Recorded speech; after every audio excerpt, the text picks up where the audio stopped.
ഇന്ന് തീരുക ചികിത്സ. അപ്പോ എനിക്കിനി ദേവേനയായിട്ട് ഇതുപോലെ കാണാനും സംസാരിക്കാനൊന്നും പറ്റില്ല?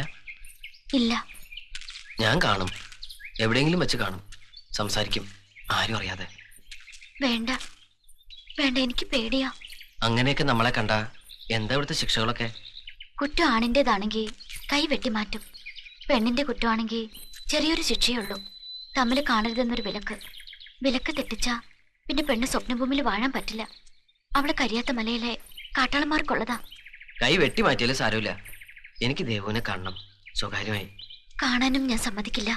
അഥവാ കണ്ടുപിടിക്കപ്പെട്ട ആ കൈ വെട്ടിയെടുക്കാനും ഞാൻ സമ്മതിക്കില്ല. ഞാനൊന്ന് ചോദിച്ചോട്ടെ? എന്താ? ആരും അറിയാതെ വന്നേക്കുന്നു എന്റെ കൂടെ വേദപുരത്തേക്ക്? ഇല്ല, ഒരിക്കലും ഇല്ല. എനിക്കിഷ്ടമല്ല അങ്ങനെയൊക്കെ. പിന്നെ ഞാൻ എന്താ ചെയ്യേണ്ടത്? നിങ്ങളുടെ ഈ ആചാരങ്ങളൊക്കെ മാറാൻ എന്താ ഒരു വഴി? മാറും, അതിനുള്ള സമയം തുടങ്ങി. സ്വന്തം വെള്ളം ഇവിടെ ഒഴുകി കഴിയുമ്പോ ചില വ്യതിയാനങ്ങളൊക്കെ വരും, വന്നേ പറ്റൂ. അപ്പൊ മെല്ലെ മെല്ലെ പല രീതികളും മാറും.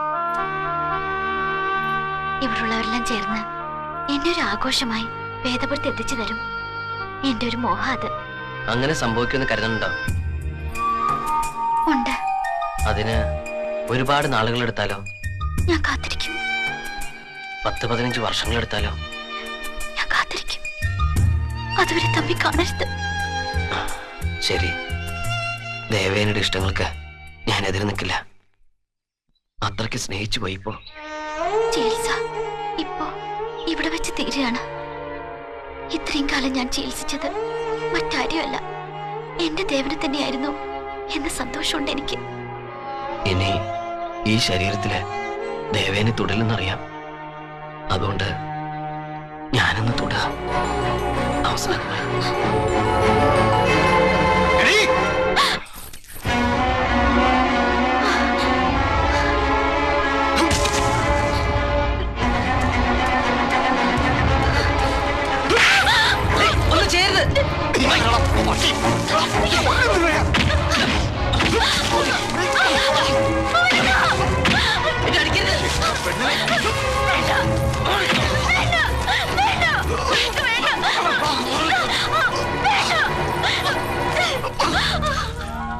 മാറി നീ ഇവിടെ വന്നത് കിണർ പണിയാനോ പെണ്ണ് പിടിക്കാനോ?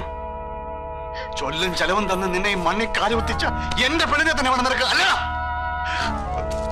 മറുനാട്ടിൽ നിന്ന് സ്വപ്നഭൂമി കയറി പെണ്ണിനെ തൊട്ടവന്റെ കൈ കരിയാത്ത മലയിലെ കാട്ടിൽ നായിക്കൊള്ളതാ.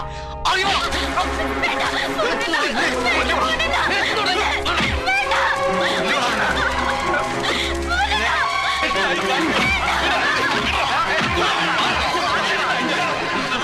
കൊന്നാണ് ഞാൻ നിന്നെ.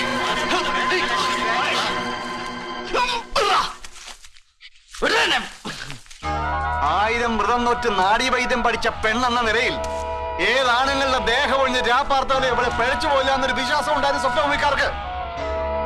നമ്മളെ മുഴുവൻ വഞ്ചിക്കായിരുന്നവള്. എന്താ ഇവിടെ? എന്താ ഈ നിൽക്കുന്ന സോമാജി വൈദ്യന്റെ മോക്ക് കിണറുത്താൻ വന്ന വേദപുരക്കാരനുമായിട്ട് സ്വപ്നഭൂമിക്ക് നിരക്കാത്ത ചില ബന്ധങ്ങളുണ്ട്.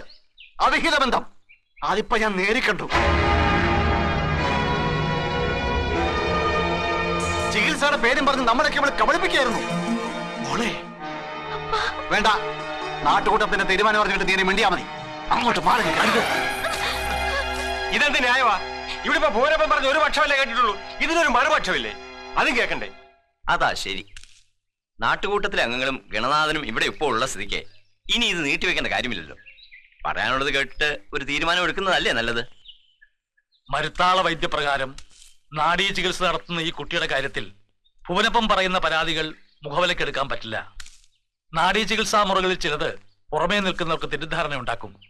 അതുകൊണ്ട് ഇക്കാര്യത്തിൽ പെൺകുട്ടിയുടെ വിശദീകരണം മാത്രമേ ഞാൻ സ്വീകരിക്കൂ. കുട്ടിക്ക് പറയാനുള്ളത് പറഞ്ഞോളൂ. മനസാ വാചാ കർമ്മണ കുട്ടിക്ക് ഇയാളുമായിട്ടുള്ള സമ്പർക്കം ചികിത്സാവിധിയുമായി ബന്ധപ്പെട്ടതാണെങ്കിൽ അത് തുറന്നു പറഞ്ഞോളൂ. ഇക്കാര്യത്തിൽ കുട്ടിയുടെ മറുപടിയാണ് എനിക്ക് പ്രമാണം. പറഞ്ഞോളൂ.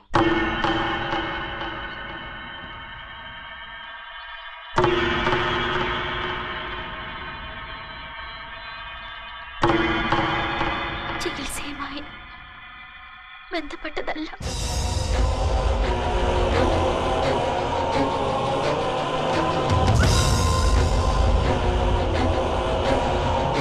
കുറ്റം സമ്മതിച്ചിരിക്കുന്ന സ്ഥിതിക്ക് കീഴ്വഴക്കനുസരിച്ചുള്ള എല്ലാ ശിക്ഷകളും കൊടുത്തേ പറ്റൂ. ദേവേൻ ഒരു തെറ്റും ചെയ്തിട്ടില്ല. ഞാനാ കഴിയുന്നത്രയും ഒഴിഞ്ഞു മാറാൻ ശ്രമിച്ച ആ കുട്ടിയെ അതിക്രമിച്ച് കടന്നു പിടിച്ചത് ഞാനാ. അല്ല അല്ല, കള്ളമാ പറഞ്ഞത്. ഞാൻ എന്റെ പൂർണ്ണ സമ്മതത്തോടെ ചെന്നത്.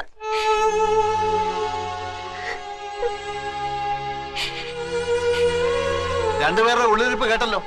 ഇനിയിപ്പോ എന്താ ആലോചിക്കാനാ? ഇനി ശിക്ഷ എന്താണെന്ന് ആലോചിച്ചാ മതി. നാട്ടുവഴക്കം വെച്ച് നോക്കുമ്പോ മരനാട്ടിൽ നിന്ന് വന്ന് മരുത്താളപ്പെണ്ണിനെ തൊട്ടാൽ തൊട്ട കൈ വെട്ടുക എന്നുള്ളതാണ് പണ്ടത്തെ കീഴ്പതിവ്. പക്ഷെ അത് ഇപ്പൊ ന്യായമാണോ? ചിന്തിക്കണം. അല്ല, ന്യായമല്ല. ഈ നാടിന് മുഴുവൻ കുടിവെള്ളം കിട്ടാൻ ഇരുമ്പ് പാലെടുത്ത കൈകളാണിത്. സ്വപ്നഭൂമിക്ക് തീരാക്കളകം ഉണ്ടാക്കുന്ന ഒരു വിധിയും ഉണ്ടാക്കാൻ പാടില്ല. അത് ശരിയാ. മരുത്താളന്റെ മാന്യത പോകരുത്. ഇനിയിപ്പോ മേലിൽ രണ്ടുപേരും തമ്മിൽ കാണാത്ത വിധം ഊരുവിലക്കുകയാണ് വേണ്ടത്. വിധിപ്രകാരം ഊരുവിലക്കിലുള്ള ഒരുക്കുകൾ ആരംഭിക്കാം. സ്വപ്നഭൂമിക്കും മരുത്താളർക്കും അതിൽപ്പെട്ട ഇരിപ്പുകൾക്കും നടപ്പുകൾക്കും മാനത്തിനും മര്യാദയ്ക്കും പരമ്പരയാ കാവലേറ്റ ഗണനാഥൻ മേൽ ചൊല്ലിയതിൽ നടപ്പിനും മാനത്തിനും കോട്ടം കാട്ടിയ സോമാജിമകൾ ദേവയാനിക്കും വേദപുരത്തു നിന്നും നാട്ടരതി കടന്നെത്തിയ സുന്ദരകില്ലാടിക്കും മേലിൽ ഒരിക്കലും തമ്മിൽ കാണാൻ പാടില്ലാത്ത ദൂരം കാത്ത് രണ്ടു വെളിപ്പാടകലം നോക്കി കഴിഞ്ഞുകൊള്ളാൻ ഇടം വിലക്ക് കൽപ്പനയാക്കുന്നു. ഈ വിലക്ക് മുറിച്ച് കണ്ടത് പെണ്ണെങ്കിൽ കുടിയടച്ച് ബലിയൂട്ടി പ്രഷ്ടും, ആണെങ്കിൽ ചാവോളം കഴിവേറ്റും മുൻകൂർ കൽപ്പനയാക്കുന്നു.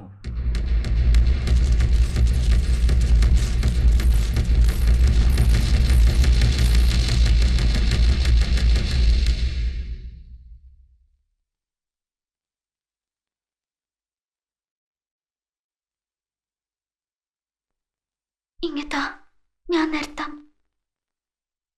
ഒരവതാരം പോലെ എന്റെ കയ്യിലെത്തിയ നിനക്ക് അസാധാരണമായ മനക്കരുത്തും വ്രതശുദ്ധി ഉണ്ടെന്ന് കണ്ടിട്ടാ ഈ അപൂർവ പാരമ്പര്യ വൈദ്യത്തിലെ നാഡീ ചികിത്സാ മുറകൾ ഞാൻ നിന്നെ പഠിപ്പിച്ചത്. പക്ഷേ സൽപാത്രത്തിലല്ല ഞാൻ വിളമ്പിയതെന്ന് എനിക്കിപ്പോ മനസ്സിലായി. ഇനി നീ ഇവിടുത്തെ ഔഷധങ്ങളിലൊന്നും തൊട്ടുപോകരുത്.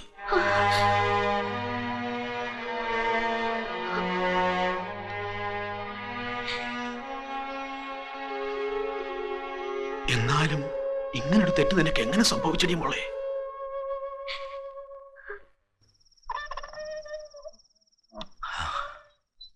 വരൂ.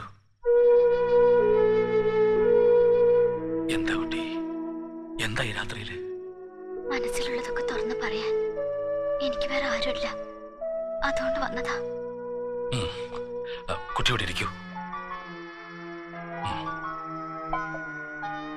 എന്താ പറയാനുള്ളത്? പറഞ്ഞോളൂ.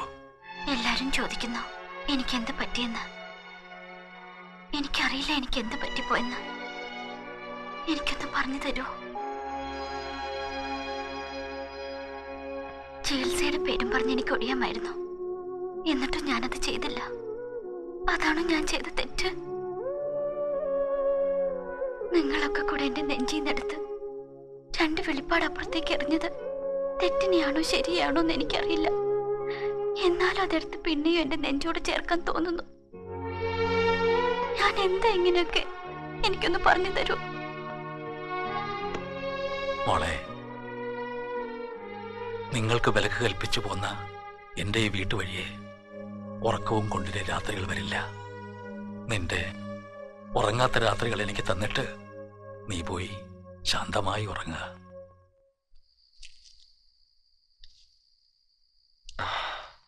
എന്താ? ചിലതൊക്കെ പറയാനാ വന്നത്. പക്ഷേ അതൊക്കെ തുറന്നു പറയാൻ ചില ആചാരങ്ങളുടെ വിലക്കുകൾ എനിക്കുമുണ്ട്. ഇന്ന് നിങ്ങളെ പിടിച്ചകറ്റിയ ഗണനാഥനല്ല, സ്വപ്നഭൂമിക്കാരനായ വെറും രാജമാണിക്യമാണ് ഞാനിപ്പോ. മനുഷ്യരാശിക്ക് മൊത്തം അവകാശപ്പെട്ട വിശുദ്ധമായ കുറെ ചിന്തകളും അറിവുകളും വിദ്യകളും കാത്തു സൂക്ഷിക്കുന്നവരാ ഞങ്ങള്. സഹസ്രാബ്ദങ്ങളായിട്ട് അമൃതതുല്യമായതെന്തും നമ്മൾ പൊതിഞ്ഞു മൂടിയല്ലേ സൂക്ഷിക്കുക. അതുപോലെ സ്വപ്നഭൂമിയിലെ അപൂർവമായ അറിവുകളും വിദ്യകളുമൊക്കെ കുറെ ആചാരവിശ്വാസങ്ങളും അയവില്ലാത്ത കുറെ ചട്ടങ്ങളും കൊണ്ടാണ് പൊതിഞ്ഞു മൂടി സൂക്ഷിച്ചിരിക്കുന്നത്. മരുത്താളരുടെ സൂക്ഷിപ്പുകൾ ലോകത്തിന് തീരെഴുതി കൊടുക്കേണ്ട കാലം വരുമ്പോ അതിന്റെ മുന്നറിയിപ്പായി 2 പ്രധാന ലക്ഷണങ്ങൾ ഇവിടെ കാണുമെന്ന് ഞങ്ങളുടെ പൂർവികർ പറഞ്ഞു വെച്ചിട്ടുണ്ട്. അതിലൊന്ന് ഭ്രഷ്ട് കൽപ്പിച്ച പെണ്ണ് തിരിച്ചെത്തുക. രണ്ടാമത്തേത് സ്വപ്നഭൂമിയിലെ മണ്ണ് സ്വന്തം ജലം കൊണ്ട് നനയുക. ഇത് രണ്ടും സംഭവിച്ചു കഴിഞ്ഞാൽ പിന്നെ ഇവിടെ ഒന്നും മൂടി വെക്കാനില്ല. ഒന്ന് സംഭവിച്ചു കഴിഞ്ഞു. രണ്ടാമത്തേത് നടന്നാൽ സ്വപ്നഭൂമിയിൽ മാറ്റങ്ങൾക്ക് തുടക്കമായി. ഈ മണ്ണിൽ നിന്നും സ്വന്തം ജലകുംഭം ഉയർന്നു വരുന്നതും അതിൽ കുളിച്ച് ഭ്രഷ്ടുമാറിയെത്തുന്ന സുമംഗലിമാരെ സ്വപ്നഭൂമിക്കാർ വാരിപ്പുഴർന്നു സ്വീകരിക്കുന്നതും അറിവിന്റെ പാഠക്കെട്ടുകൾ ഈ ലോകത്തിന് മുമ്പിൽ തുറന്നു വയ്ക്കുന്നതും സ്വപ്നം കണ്ടു നടന്ന ഒരു ചെറുപ്പമുണ്ട് എനിക്ക്. ഞാനൊരിക്കൽ പറഞ്ഞു, ആ സ്വപ്നം സാക്ഷാത്കരിക്കാൻ എത്തിയതാണ് കില്ലാടി ഇവിടെ. തളരാതെ പതറാതെ അത് മുന്നോട്ട് കൊണ്ടുപോകണം. അതിപ്പോ എന്റെ ഒരു പുതിയ ആവശ്യം കൂടിയാണ്. പറഞ്ഞല്ലോ, കൂടുതൽ തുറന്നു പറയാനുള്ള സ്വാതന്ത്ര്യം ഇപ്പോഴെനിക്കില്ല. ആ കിണറിന് ഞാൻ തൊടില്ല. നിങ്ങളെ പോലുള്ള മഹാപാപികളുടെ ആചാരങ്ങളൊക്കെ മാറ്റിമറിക്കാൻ ആ മരണക്കിണറിലേക്ക് ഇറങ്ങാൻ എനിക്ക് മനസ്സില്ല. ചെയ്യാത്ത കുറ്റത്തിന് ശിക്ഷിച്ചു വെച്ചിട്ടുള്ള ആ പാപത്തിന് പുറത്തിറക്കി വിടാദ്യം. എന്നിട്ട് മതി ഇവിടുത്തെ മാറ്റങ്ങളൊക്കെ. പോകരുതെന്ന് കരുതിയതാ. പക്ഷെ ഞാനിവിടെ നിന്ന അവളകത്ത് കിടന്ന് വീർപ്പൂട്ടും. പോവാ, അവളെങ്കിലും ഒന്ന് വെളിച്ചം കണ്ട് നടക്കട്ടെ. കില്ലാടി,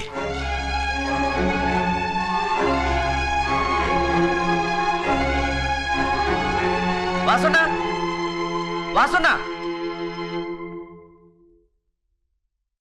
അമ്മ, ഈ സ്വപ്നഭൂമിയിലേക്കാ വന്നതെന്ന് നീ എന്നോട് പറഞ്ഞില്ലല്ലോ മോനെ. വിവരമൊന്നുമില്ലാഞ്ഞ് പ്രദീപിന്റെ വീട്ടിൽ അന്വേഷിച്ചപ്പോഴാ അറിഞ്ഞ് നീ ഇവിടാണെന്ന്. സന്തോഷം കൊണ്ട് നെഞ്ചു നിറഞ്ഞപ്പോ നിന്നെ ഒന്ന് കാണണമെന്ന് തോന്നി. അച്ഛന്റെ നടക്കാതെ പോയൊരാഗ്രഹ. കിണറ് കുഴിക്കുകയാണെങ്കിൽ സ്വപ്നഭൂമിയിലാ കുഴിക്കേണ്ടതെന്ന് എപ്പോഴും പറയും. എല്ലാരും തോറ്റെടുത്ത് ജയിക്കണം. അപ്പൻ അപ്പൂപ്പന്മാർ 1000 കിണറ് കുഴിച്ചിട്ടുണ്ടെങ്കിലും നീ ഈ ഒരൊറ്റ കിണർ മാത്രം കുഴിച്ചാ മതി. അമ്മയ്ക്ക് തൃപ്തിയാ. അതൊരിക്കലും നിന്റെ മരണക്കിണറാവില്ല മോനെ. എന്തിനാ ഇങ്ങനെയൊക്കെ പറയണേ? ചെയ്യയുടെ പ്രേമാന്ന് അങ്ങോട്ട് പറഞ്ഞാ പോരെ? ചെയ്തിരിക്കും. ഇവനെല്ലാം എന്നോട് പറഞ്ഞു. നിനക്കെന്താ ആ ദേവയാനിയോട്? എനിക്കൊന്നുമില്ല.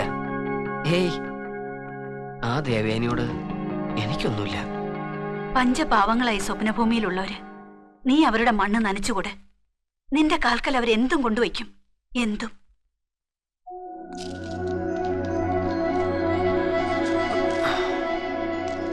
ഇപ്പൊ ഇത് എന്റെ കൂടി ആവശ്യം. പ്രാർത്ഥിക്കണേ വാസുണ്ണ. എന്തിനാണ്? നിനക്ക് വേണ്ടി കാണാമറിയത്തിരുന്ന ഒരാൾ പ്രാർത്ഥിക്കുന്നുണ്ട്. അത് മതി.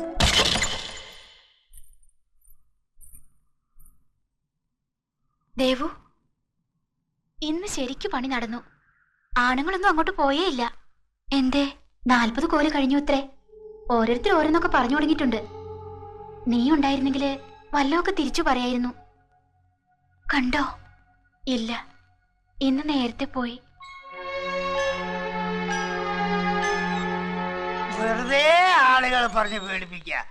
45 ആകുമ്പോ കുഴപ്പമുണ്ടാവും, 45 ആകുമ്പോ കുഴപ്പമുണ്ടാവും. ഇവർക്ക് വേറെ ജോലിയൊന്നുമില്ലേ?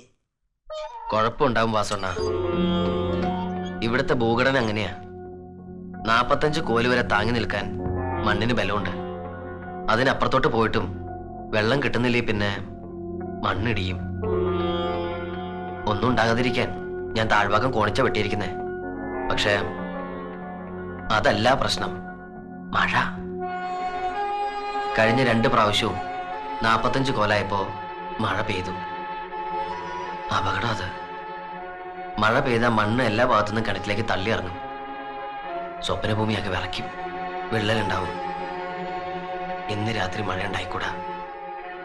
വ്രതം നോറ്റ് പ്രാർത്ഥിക്കാൻ പോവാ ഞാൻ ഈ രാത്രി മുഴുവനും. അതിന് 45 ആയില്ലല്ലോ. ആയി. 45 കോല് കൃത്യം കുഴിച്ചിട്ടാ ഞാനിന്ന് പുറത്തു വന്നത്.